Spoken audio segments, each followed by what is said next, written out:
En 1937, Dimitri Volkogonov est arrivé en retard de 10 minutes au travail. Aujourd'hui, au pire, son patron lui passerait un savon, ou il ne s'en rendrait même pas compte avec le télétravail, mais Dimitri, lui, n'a pas eu cette chance. En effet, dans l'Union soviétique communiste, il a écopé de 8 ans de goulag pour cette broutille, où il a ensuite été affamé et forcé au travail. Mais il n'était pas le seul à subir ce sort. Entre 1929 et 1953, 18 millions de personnes sont passées par les goulags. Dans les prisons que la propagande soviétique appelait simplement des camps de rééducation, la torture s'est pratiquée à l'échelle industrielle pendant de longues années. Il n'est donc pas étonnant qu'on estime à 2,5 millions le nombre de personnes mortes lors de la construction des chemins de fer et dans les mines de Sibérie, où la main-d'œuvre gratuite provenait évidemment des goulags. Mais quelles horreurs les habitants des goulags ont-ils dû endurer? Et pourquoi les goulags étaient-ils les piliers fondamentaux de l'économie soviétique?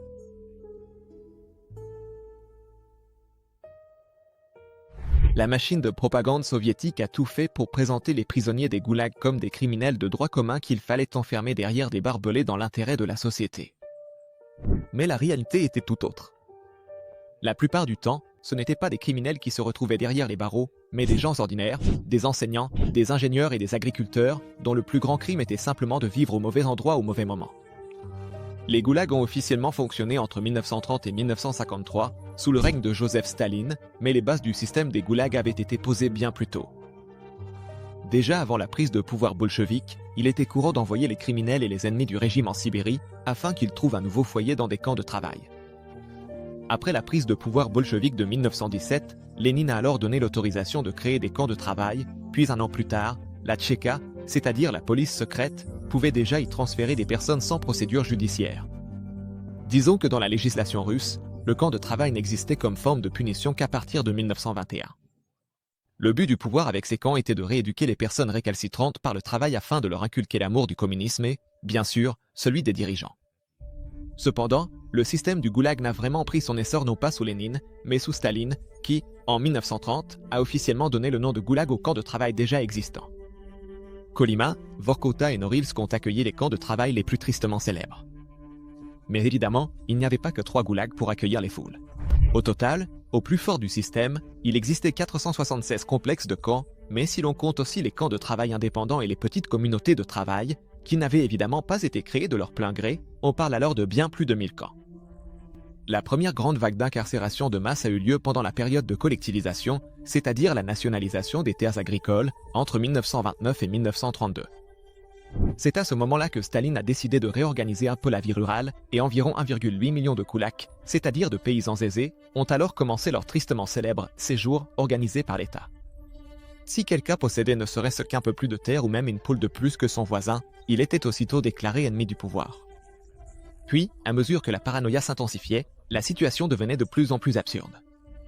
Entre 1936 et 1938, lors de la tristement célèbre Grande Purge, le régime soviétique est devenu tellement paranoïaque qu'il a même commencé à s'en prendre à lui-même.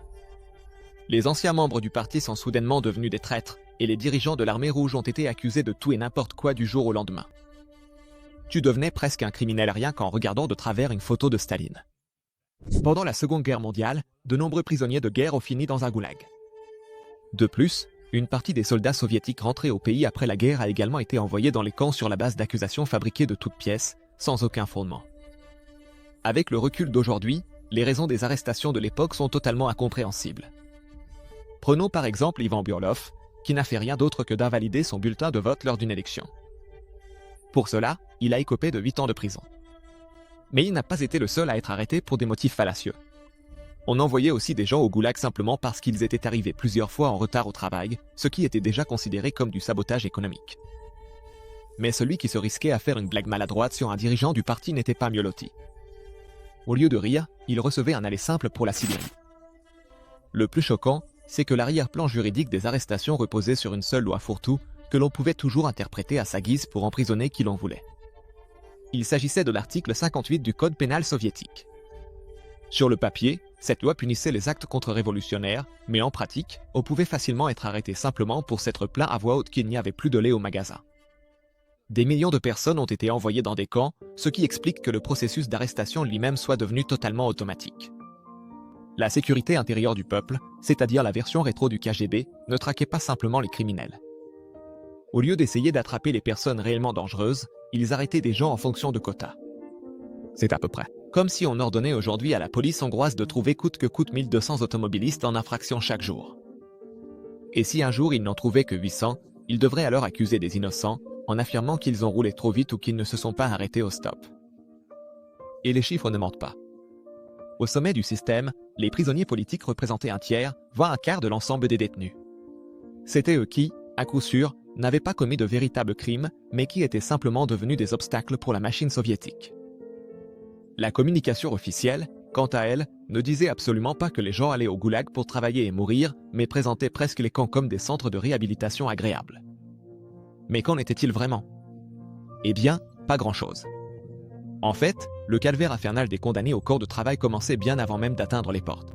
Dès qu'on leur passait les menottes, les prisonniers étaient immédiatement privés de leur humanité. On les traitait pratiquement comme des animaux. Bon, on ne les traitait pas non plus comme des punaises, mais on les considérait à peu près au même niveau que du bétail. Jusqu'au camp, on transportait souvent les gens pendant des semaines dans des wagons à bestiaux, dans des conditions d'hygiène totalement inexistantes. Les plus chanceux trouvaient un trou dans le plancher qu'ils pouvaient utiliser comme toilette. Pour les autres, il vaut mieux ne pas rentrer dans les détails. Ils ne recevaient de l'eau potable que dans des seaux et de la nourriture seulement de temps en temps. Quant au trajet vers le goulag, la direction du parti ne voulait absolument pas l'accélérer, même si, en pratique, les trains transportaient de la main-d'œuvre gratuite. Mais l'incertitude permanente se poursuivait même après leur arrivée au camp. Les autorités faisaient exprès de faire traîner les choses et retarder la décision concernant le sort des gens, afin de semer encore plus de chaos dans les esprits. Mais la situation ne s'est pas améliorée une fois que chacun est arrivé à l'endroit qui lui avait été assigné. Dans les goulags, en effet, personne ne se souciait de la raison pour laquelle quelqu'un s'y trouvait. Ce n'était pas sur cette base que les gens étaient punis, la seule chose qui comptait, c'était la rapidité avec laquelle chacun pouvait pelleter la terre. Et c'est d'ailleurs sur ce critère qu'étaient également distribuées les rations alimentaires. Le calcul était très simple, celui qui était utile pouvait manger davantage. En revanche, ceux qui étaient faibles n'étaient même pas considérés comme des êtres humains, si bien que la force physique est devenue une question de vie ou de mort dans les camps. En plus, ils veillaient à ce que l'ambiance ne soit surtout jamais trop bonne à l'intérieur. Les prisonniers politiques et les véritables criminels étaient délibérément mélangés, afin que les tensions entre les détenus aggravent encore la situation, et que les condamnés ne puissent vraiment se concentrer que sur le travail et la survie. Mais ce n'était pas seulement la communauté du goulag qui était terrible, l'environnement lui-même l'était aussi. Les lieux étaient délibérément conçus pour avoir l'effet le plus néfaste possible sur le moral des gens. Chaque matin, le spectacle de survie recommençait. Tôt le matin, l'hymne soviétique retentissait, comme une sorte de mélodie de réveil, après laquelle il fallait immédiatement passer à l'action. Et c'est déjà là que commençait la torture. Les soviétiques savaient en réalité transformer même les besoins humains les plus élémentaires en instruments de torture. Il fallait vraiment se dépêcher pour pouvoir aller aux toilettes, ce qui n'était pas facilité par le fait qu'il y avait bien plus de prisonniers que de sanitaires. Le seul but de ce chaos matinal était de faire régner la tension dès le tout début de la journée. La bouillie aqueuse servie au petit déjeuner n'était pas non plus réputée pour donner de la force pour la journée de travail, et en plus, ceux qui n'accomplissaient pas la quantité de travail exigée recevaient encore moins de nourriture. Cela n'intéressait pas vraiment les soviétiques que cela affaiblisse encore plus les gens et les rende moins capables de travailler. Ils pensaient exactement le contraire. Travaille d'abord, et tu auras à manger ensuite. Et d'ailleurs, même en hongrois, il est resté ce dicton, celui qui ne travaille pas, ne mange pas non plus. Les résultats parlaient d'eux-mêmes. Dès la première année, les prisonniers avaient perdu en moyenne 22% de leur poids corporel. Le but était que les gens reçoivent juste assez de nourriture pour ne pas mourir de faim et pouvoir travailler, mais il n'était pas toujours facile de doser cela correctement. Le système soviétique utilisait même la faim comme une sorte d'arme, un moyen de faire pression sur les travailleurs. Ce n'est pas pour rien qu'ils ne recevaient qu'une bouillie aqueuse au petit déjeuner. En revanche, il existait aussi un menu de luxe après une dure journée de travail, réservé uniquement aux prisonniers privilégiés. C'est-à-dire à ceux qui avaient accompli une quantité de travail pratiquement impossible. Ce luxe n'était rien d'autre que 8 à 9 décagrammes de viande et environ 1 kilo de pain. 1 kilo de pain peut sembler beaucoup, mais crois-moi, pour une journée entière de travail physique, pratiquement sans autre source de nourriture, ce n'est vraiment pas le cas. Quant à ceux qui, selon le système, n'avaient pas assez travaillé, ils n'avaient même pas droit à cela. Grâce aux calculs soviétiques, il arrivait sans problème que 400 prisonniers soient entassés dans des locaux prévus pour 200 personnes. Les gens vivaient littéralement les uns sur les autres, et les maladies pouvaient se propager sans aucune difficulté. Imagine ce que cela doit être de vivre entouré de plusieurs centaines de personnes qui toussent et souffrent en permanence. Et n'oublions pas non plus que de nombreux camps ont été construits en Sibérie. La chose la plus importante à savoir sur la Sibérie, c'est qu'il y fait extrêmement froid. Par moins 40 degrés, la tenue légère des prisonniers ne servait pratiquement à rien et les manteaux épais étaient totalement inconnus pour eux. Il n'est donc pas surprenant que les engelures aient été monnaie courante. Les doigts, les oreilles et les orteils des gens gelaient littéralement. Mais dans les camps, ce n'était pas seulement le froid qui était glaçant, la guerre psychologique l'était tout autant. Les informateurs du commissariat du peuple à l'intérieur se cachaient dans presque tous les coins, surveillant les gens avec vigilance. Si deux prisonniers semblaient trop bien s'entendre, cela attirait immédiatement l'attention et ils étaient durement sanctionnés afin qu'aucune envie, même minime, de s'évader ne puisse naître dans les camps. C'est pourquoi beaucoup de gens préféraient ne pas adresser la parole aux autres, de peur de devenir suspects. Pourtant, il n'aurait pas été désavantageux pour le pouvoir que les gens sachent bien travailler ensemble. Le travail était en effet d'une importance capitale. Alors que d'autres pays finançaient l'industrialisation avec de l'argent, Staline, lui, réglait la note en vies humaines. Le canal reliant la mer Baltique à la mer Blanche en est sans doute l'un des meilleurs exemples.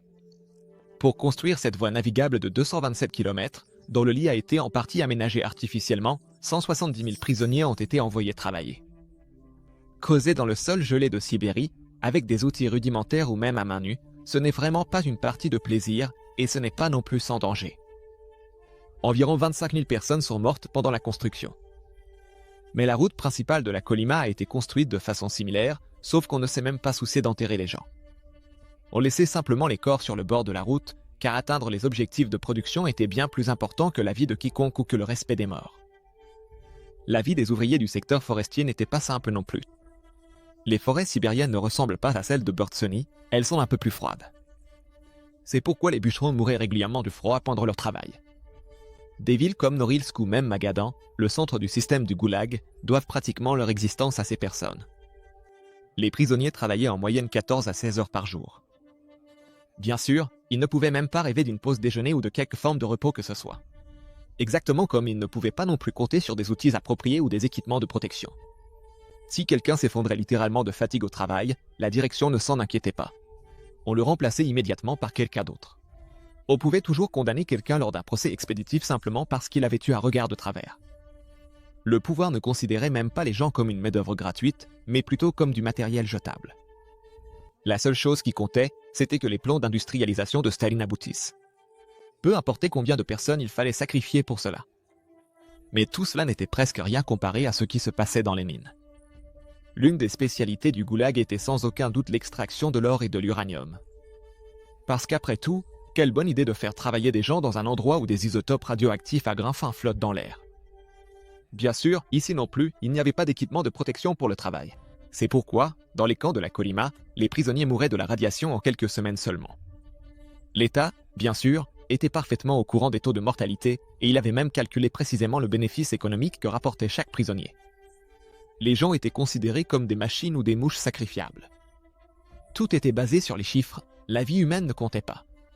Lorsque l'industrie du goulag tournait à plein régime, elle représentait 2% du PIB soviétique. Alors que l'industrialisation occidentale nécessitait de l'argent et des machines, la méthode orientale, elle, reposait sur les vies humaines. À tel point qu'avec les millions de vies sacrifiées, cela devint l'un des plus grands systèmes d'esclavage du monde. Pour illustrer ce chiffre de plusieurs millions, on peut dire que dans les camps, un prisonnier sur 3 mourait avant d'avoir purgé sa peine. Au goulag, il ne fallait pas craindre de perdre son âme, mais de perdre totalement son humanité. Cette réflexion vient de Varlam Chalamov. Et l'écrivain russe savait de quoi il parlait, puisqu'il a eu le privilège de goûter à l'hospitalité du régime soviétique pendant 17 ans. Dans cet univers brutal, une société assez particulière s'est rapidement formée. En effet, dans les goulags, la survie n'était pas, contrairement aux apparences, uniquement une question de force physique. Les détenus étaient quotidiennement confrontés à des choix moraux dont il était impossible de sortir vainqueur. Toi, par exemple, volerais-tu du pain à ton voisin pour survivre, ou si tu avais faim, irais-tu jusqu'à mentir en accusant une connaissance d'avoir commis quelque chose, juste pour obtenir une assiette de soupe en plus? Ou préférerais-tu rester fidèle à tes principes, quitte à risquer d'être justement celui qu'aurait de la liste à cause de cela? Prendre ce genre de décision était encore plus terrible que la torture physique, et pourtant, il y en avait eu plus qu'assez. Beaucoup l'ont fait justement pour avoir une chance de sortir vivant de derrière les barreaux. En plus, une sorte de mini-société s'était formée à l'intérieur des camps. Les criminels violents et les informateurs se retrouvaient au sommet de la hiérarchie. Ils savaient habilement exploiter les prisonniers politiques, qui devenaient ainsi doublement victimes. Sans surprise, les plus faibles et les mourants occupaient le bas de la hiérarchie. Pour eux, même l'espoir était mort et ils attendaient leur destin comme l'ombre d'eux-mêmes d'autrefois. En plus du système social interne, la répartition du travail était aussi une question de vie ou de mort. Travailler comme administrateur ou dans le domaine médical, c'était à peu près comme gagner au loto. Mais ce sont sans doute les employés de la cuisine qui étaient les mieux lotis. Non pas parce qu'ils préparaient des dîners dignes d'une étoile Michelin, mais parce qu'au moins, ils avaient accès à une quantité normale de nourriture. En réalité, toute personne qui pouvait travailler, même partiellement, à l'intérieur était chanceuse, car c'était la seule façon d'échapper aux moins 40 degrés. Mais en dehors de cela, comme partout ailleurs dans le monde, le plus important restait de se constituer un réseau. Mais il fallait évidemment le faire intelligemment, car si les informateurs te voyaient commencer à te lier d'amitié avec quelqu'un ou même à organiser quelque chose, il se pouvait que le lendemain, il ne vaille même plus la peine de te lever. Malgré tout, il fallait nouer des alliances pour survivre, et il valait mieux mettre de côté le pain reçu chaque jour pour les périodes plus difficiles, car il se pouvait qu'à la prochaine distribution de nourriture, tu ne sois pas servi. Et n'oublions pas non plus que la plupart des gens devaient aussi faire face au manque de leurs proches. Olga Adamova, par exemple, comme beaucoup d'autres, a été séparée de ses enfants pendant des années et elle gardait précieusement la lettre reçue de sa fille comme le bien le plus précieux. Puisque c'était son seul lien avec le monde extérieur, elle a littéralement lui relu le papier jusqu'à ce qu'il soit en lambeaux. Évidemment, les goulags ne fonctionnaient pas comme une prison ordinaire. Les gens ne pouvaient pas rendre visite à leurs proches et même les lettres n'arrivaient pas simplement d'un côté ou de l'autre. En fait, la plupart du temps, elles n'étaient même pas remises du tout. En effet, le KGB lisait tout minutieusement, de peur que la moindre information indésirable n'entre ou ne sorte des camps. Dans le système du goulag, ce n'était donc pas forcément la faim, le travail forcé, la torture physique ou même le froid glacial qui étaient les pires. Ce sont les liens humains brisés qui pouvaient causer les blessures les plus profondes. Bien que les dirigeants soviétiques aient tout fait pour monter les prisonniers les uns contre les autres, les sentiments humains prenaient souvent le dessus sur tout le reste. Plusieurs ont rapporté qu'ils étaient devenus presque une famille avec leurs compagnons de captivité. Beaucoup se sont d'ailleurs peu à peu habitués aux conditions. Par exemple, ils refusaient de se battre les uns contre les autres pour de la nourriture, contrairement à ce que les soviétiques auraient voulu. Ils récitaient des poèmes, discutaient et se soutenaient mutuellement par quelques mots réconfortants. Et c'est justement cette solidarité qui fut le premier signe que, peut-être un jour, ce système finirait par s'effondrer, ce qui s'est effectivement produit après la mort de Staline en 1953. Peu de temps après son arrivée au pouvoir, Khrouchtchev a vidé les camps et, en 1960, il a complètement démantelé le système du goulag.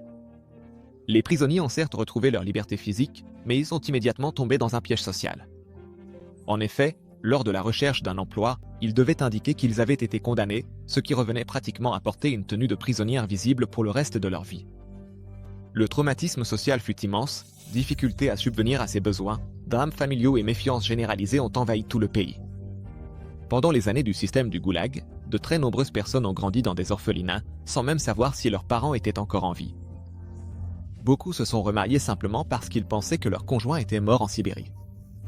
Puis il s'est avéré que ce n'était pas le cas. Et des traumatismes familiaux de ce genre ont encore aujourd'hui les descendants. Mais même si les murs sont tombés, la Russie ne sait toujours pas comment gérer cette période de son histoire. En réalité, le problème est délibérément balayé sous le tapis. Par exemple, l'Organisation de défense des droits de l'homme Mémorial, fondée en 1989, a recueilli avec soin pendant des décennies les témoignages des survivants, mais en 2021, elle a été contrainte de cesser ses activités sous la pression des autorités. Par cet acte, l'État a fermé la porte derrière laquelle se cachait trop de vérités dérangeantes. Mais la situation est similaire dans l'éducation, car dans les manuels scolaires russes, le goulag n'apparaît tout au plus que dans les notes en petits caractères. En revanche, les résultats de l'industrialisation soviétique s'affichent en lettres énormes sur les pages. Les vies humaines sacrifiées au nom de l'objectif n'intéressaient personne à l'époque, et il semble qu'aujourd'hui non plus, si bien qu'une grande partie de la jeunesse russe actuelle ne sait même pas exactement qui a été envoyé en Sibérie, ni pourquoi. Il n'est donc peut-être pas surprenant que l'image de Staline se soit nettement améliorée ces dernières années. Selon le Levada Center, en 2008, seuls 32% de la population considérait sa personnalité de manière positive. Mais en 2018, déjà 56% des gens pensaient qu'après tout, il n'était pas un homme si mauvais. Pourtant, il serait important d'affronter la réalité et de traiter le passé historique. Car on ne peut apprendre que de cela.